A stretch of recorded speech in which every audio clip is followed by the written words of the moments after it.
about time.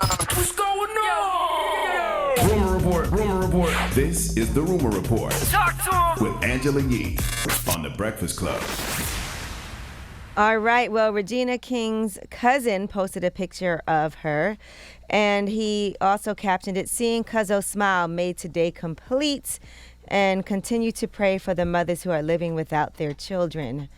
As you know, Regina King's son, her only child, Ian Alexander Jr., took his own life on Saturday, January 22nd. He was only 26 years old.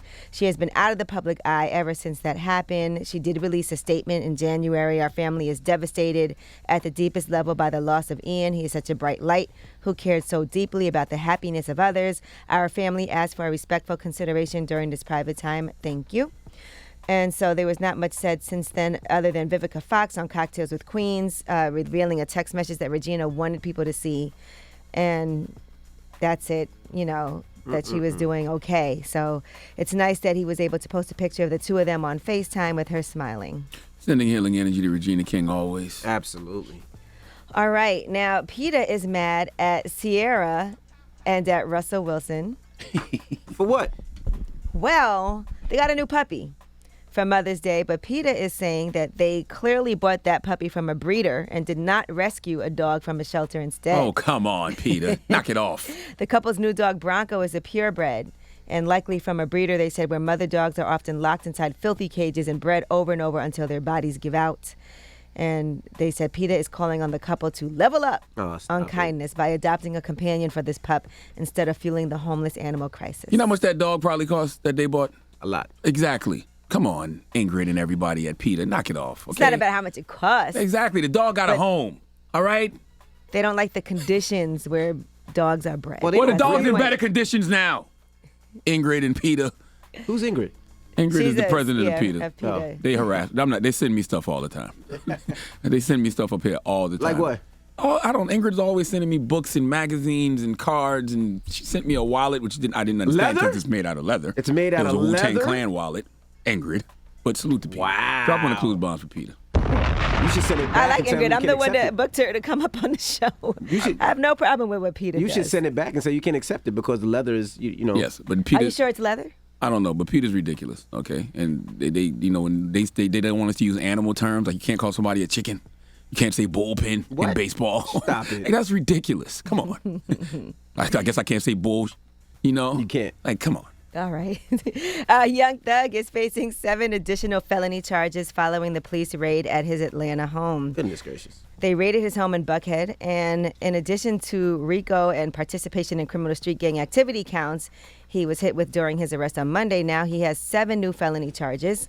That includes possession of marijuana with intent to distribute, possession of a controlled substance with intent to distribute, possession of firearm during commission of a felony, possession of sawed-off shotgun, sawed-off rifle, machine gun, dangerous weapon or silencer, and 3 charges of unlawful participation in criminal gang activity while employed by associated with a criminal street gang. Well, don't raid my house and you wouldn't find all this stuff. Don't raid my house. Don't come in my building. Give me an opportunity to turn myself in.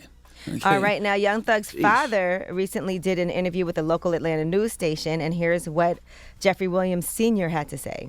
I think my son has been unfairly linked to a lot of things, but, it's up to us to prove it.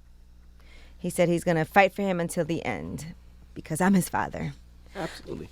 All right. So in addition to that, Gunna has appeared in court as his lawyers are proclaiming that he's innocent. And they point out what a huge ally Gunna has been to Atlanta over the last few years.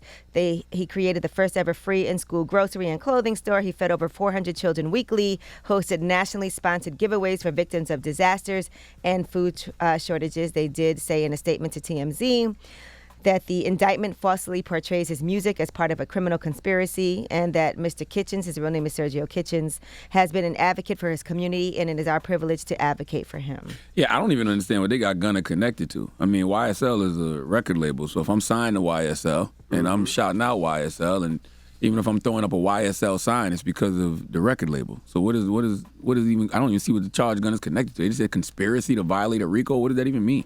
I have no idea.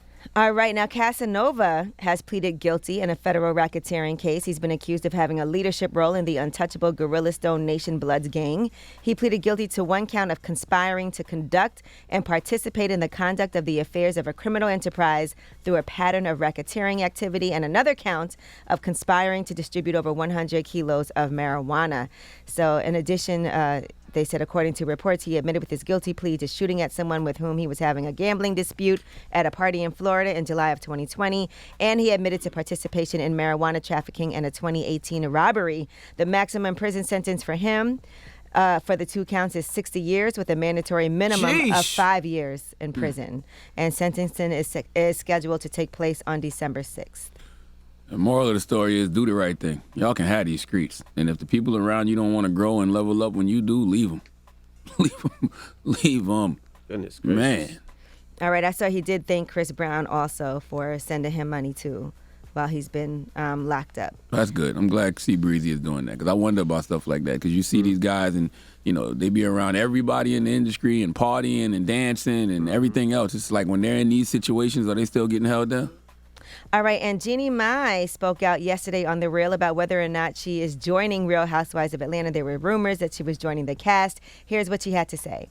I literally was over here just having a baby, and I'm hearing these rumors. I was like, how am I going to go from this into that? Because that's a full-time job. Girl, but you would make an excellent housewife. What is it you that can come on as my friend.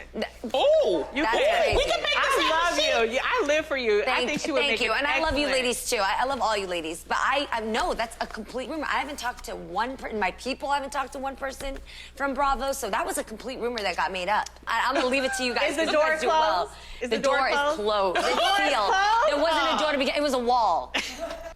All right, that was Kenya from Real Housewives of Atlanta with Jeannie Mai. So it's not happening. And that is your rumor reports. All right, thank you, Miss Yee. Now, front page news, what we talking about? We'll be talking about Joe Biden on the Senate vote on the Women's Health Protection Act. You know, the fundamental rights for women are at risk at the Supreme Court, and we'll tell you what happened. All right, we'll get into that next. It's The Breakfast Club. Good morning.